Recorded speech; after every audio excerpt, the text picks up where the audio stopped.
Rashtrawadi Congress party Sharadchandra Pawar गट यांच्या वतीनं महापालिका निवडणुकीच्या पार्श्वभूमीवर उमेदवारांच्या मुलाखती रविवार दिनांक 21 डिसेंबर रोजी शिवाजी स्टेडियम येथील पक्ष कार्यालयात उत्साहात पार पडल्या।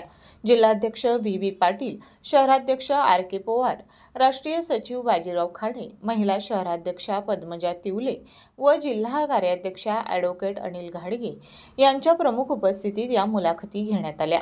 इंडिया आघाडीचा घटक पक्ष म्हणून राष्ट्रवादी शरद पवार गटाने प्रत्येक प्रभागात एक उमेदवार देण्याची आग्रही भूमिका घेतली असून त्यानुसार यापूर्वीच 21 जागांची मागणी इंडिया आघाडीचे प्रमुख सतेज उर्फ बंटी डी पाटील यांच्याकडे करण्यात आली आहे। त्या पार्श्वभूमीवर आज एकूण 39 उमेदवारांच्या मुलाखती पार पडल्या।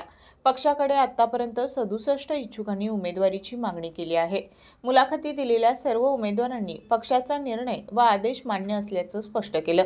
यामध्ये प्राध्यापक, डॉक्टर, वकील, अभियंते अशा उच्च शिक्षित उमेदवारांचा मोठा सहभाग दिसून आला।